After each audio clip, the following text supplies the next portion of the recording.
to have known ya, but I was just a little kid. Your candle burned out long ago, but your legend never did. Okay, you guys, I'm all bundled up. Doing errands today. Is absolute shitstorm out today. There is snow on everything. It is not currently snowing, but it is so cold that these just giant piles of snow have just stuck for days. And I'm just so fed up with being stuck in the house and having my husband drive me to go do things. I decided today I was just gonna, wing it on my own. Thankfully, I have four-wheel drive, so I made it to the bank so far. My feet are frozen, even though I'm wearing snowshoes. And now I have to hit two more places. I'm going to the grocery store. This is gonna suck, you guys. And then I'm gonna go pick up a movie for Redbox somewhere or something, because I really want to see that movie. What is it? I know this is kind of a kid movie, you guys, but I read almost like the entire series of Mrs. Peregrine's Peculiar Children, or whatever the hell. Anyways, when that book came out, it was like everybody was talking about it. And so it was kind of like one of those Harry Potter moments. Do I read it? Do I don't? And no, I didn't read any of the Harry Potter books, but I did read that book. And so when the movie came out, I was like, oh, yeah, I need to see that. So I picked that up. Oh my God, what? Oh, you guys, this is not a zit, just so you know. I had like some weird little like cyst looking thing on my chin, and I took a needle and I popped it and it came right out. It's so gross. But I thought you guys should know about it, because like I'm like my own dermatologist, I was like, oh, that needs to come out, let me operate on you. So anyways, I'm like really proud about how that's healing up right now. So anyways, yeah, so like let's go do some grocery shopping and try to make me look even worse than I already do right now.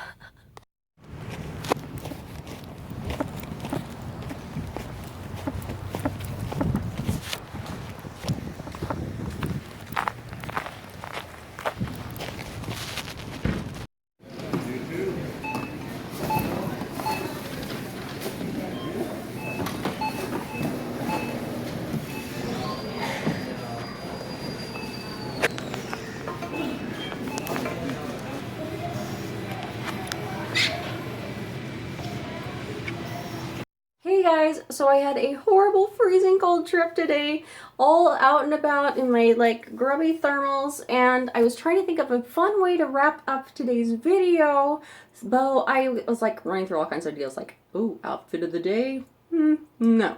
Maybe like a what's in my bag video. But then I was like, that's kind of boring. But anyways, I do watch lots of what's in my bag videos like all the time, and I love them. So I think I'm definitely going to do one of those, but maybe on a day where I look a little better. So I was thinking, what would be fun and interesting? Let's look at one of my collections. People would like that, right? Because if you like me, you'd probably be more interested in like something I'm interested in. So I thought, let's look at my, wait for it, taxidermy collection. I know, right? You're thinking, oh, am I going to like this? Am I going to not like this? Now, you guys, I love taxidermy. I think it is a beautiful, skilled art, and I appreciate every aspect of it. Now, okay, you guys, if you're somebody who doesn't like, eating meat, has never owned a pair of leather shoes, has never had a car with leather interior, you don't, care about, well, any of the vaccinations we get from using animal parts, maybe you shouldn't be interested in this video or watching it at all, because I don't really want to read your comments. Now I'm going to let you in on a little secret here, okay, you guys? I've deleted one comment in my entire YouTube history, okay? One comment. And it was a comment about a fur muff I showed in one of my videos. Now, I kind of hate to disappoint you, but I own a lot of fur stuff, not just beside my like little fur, animals, okay? So don't get all pushed out of shape and leave me weird long lecture-y comments about animals being abused by, some place where they harvest fur, okay? I'm sure that happens out there, but you know what else is happening? And people, actual humans are being abused out there. It's a horrible thing. And sometimes, at puppy mills and places where fur are harvested, abuse happens, okay? It happens everywhere. And I hope that in no way any of the animals that I own were ever abused. But I do appreciate this art. I do appreciate the life that animals gave. And I do also have a good understanding of how short the lifespan is of a wild animal. So that being said, let's go take a look at my collection. And yeah, so I have my little booklet of my collection. This is where I write down the type of animal it is. I write down the name I gave it. And I write down how much I paid for it. Now, I'm not going to go over the prices with you, of course, because who cares? But I've been collecting these pieces for, let's see, 2 years now. So this is a 2-year collection of my taxidermy pieces. So let's go check it out. Right. First and foremost, we have Phineas. Now, Phineas is an American coyote. I got him from an artist in the Midwest. And this artist was kind of a beginner, but he knew I was interested in a coyote, and he had a coyote skin available. And so he did this one for me. Yes, I think he did a really good job, even though he was pretty new to the art. All right, so this next one I bought in Poland, or from Poland. I didn't buy it in Poland. This is a badger. His name is Marcel. He is all raw parts, except, I mean, not raw, like natural parts. Like this is his real nose. This is Phineas's real nose too. Some of the parts, of course, like the eyes, are not real on these, but yes. So this little badger, he's got his real nose, and he has a very sweet little expression on his face. Very cute. So that's a European badger, I believe. I don't think we have badgers that black and white here in the States. So next, back up a little bit. Whew. This is Boris, or Borislav. He is I think he's a Russian razorback boar. He's a very large piece. This mouthpiece, of course, is not real, and neither is his nose, because of the type of really fleshy noses that boars have. They would not preserve well. So his eyes and his mouthpiece and nose piece are all artificial. But his nice, rough, coarse hair, of course, is real.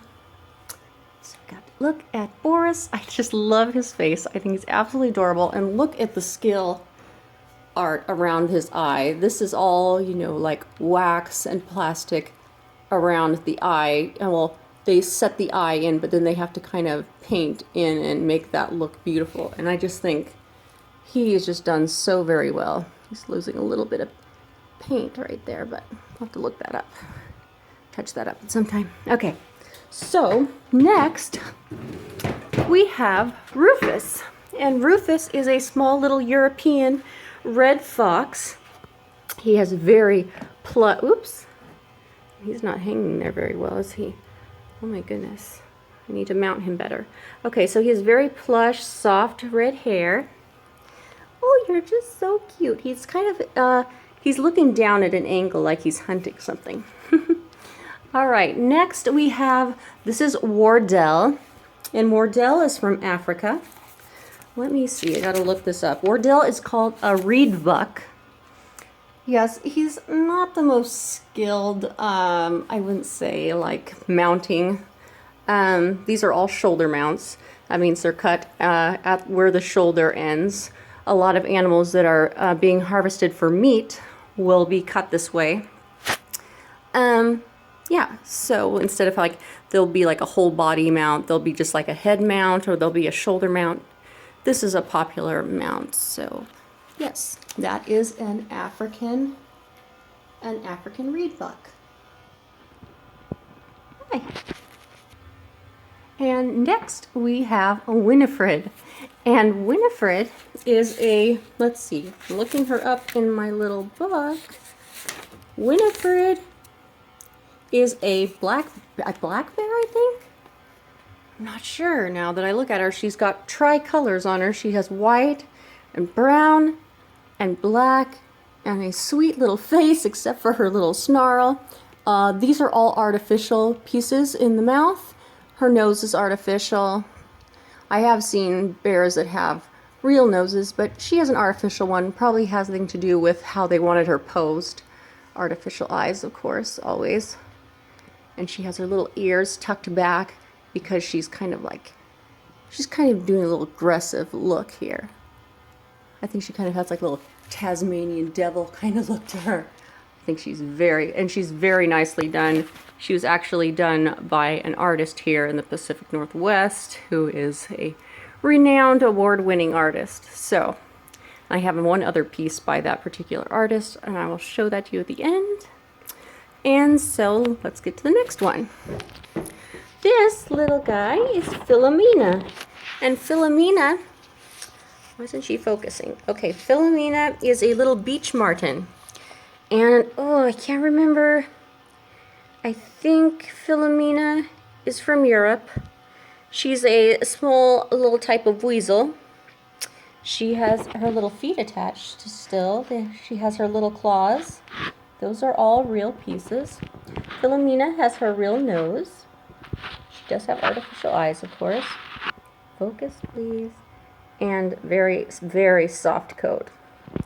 Very soft coat. Okay, I'm going to back up a little bit. This is Marinus, and Marinus is a Dall sheep. He's a very large animal. I'm going to try to touch up close so you can see some reference, but I'm kind of far away from him. He has a very thick, beautiful coat, and large horns, as you can see. He has a very nicely done artificial eye. Look at how they colored around the eye to make it look like, you know, some skin is showing through there. That's absolutely beautiful. He has highlighting in his nose to make it look very wet and real. His mouth is open just a tiny bit to give him a lifelike look. Absolutely beautiful. Now this little guy is Philippe, and Philippe is a springbok. He is from Africa, and he is a very small little guy.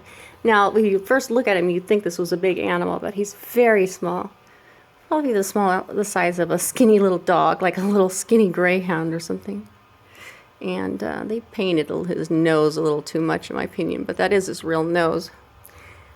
I do sometimes, on the ones with the real noses, to keep them hydrated, if they're not overly painted like this guy's, I will take a little Vaseline and rub their noses with it on occasion just to keep them hydrated. Yeah, so that is Philippe. And this is Chauncey. And Chauncey is a mouflon sheep.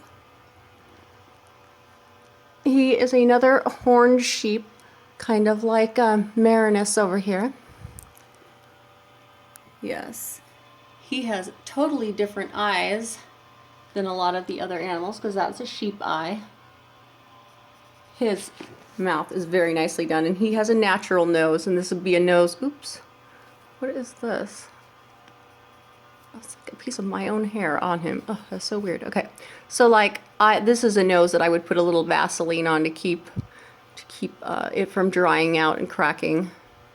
Sometimes around the mouth, they'll heal a little bit on their lips. Will keep them from drying out and cracking. So he's looking really nice.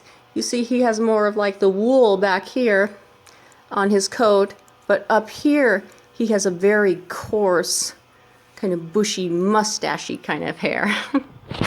And here we have one of my strangest pieces. Now my husband bought this one for me, and you can imagine my surprise when I pulled this guy out of the box at Christmas time. Wow. So he's got quite the dental problem here. So this is all artificial, of course. These are not real teeth. But he is a, let me look this up. He is a Chakma baboon. I believe he is from Africa. And, oops, or can you believe that? Cat hair all the way up here. Oh my God. Cat hair flies in this house. So, anyways, he has a beautiful, long hair in the back. The front is relatively short. I believe this is an art, well, gosh, it's so hard to tell. This is so nicely done. I can't tell if that's a real or fake nose, but you can see there's lots of wax molding around the face because that had to be redone. So I'm sure that skin was very thin. So, yeah. A baboon. It's not something you see every day. I think he's pretty cute now. But his name is Otto. I don't know if I told you that, but his name's Otto. And last but not least, we have one of my very favorites. This is Gustav. And Gustav graces my dining room. He kind of looks over, the table here. And he's huge, you guys. He's huge. So like, trying to like give you a reference. He's a very large animal. He's kind of like the size of one of those moose you see. But like, I can give you an idea, like huge antlers. He is very big, very big. It's hard to see in this, but I put some little birds up there. They're artificial birds with real feathers. I couldn't get real taxidermy birds because they're just kind of hard to find. But yeah, so that is Gustav. We'll take up a good close-up look at his eyes.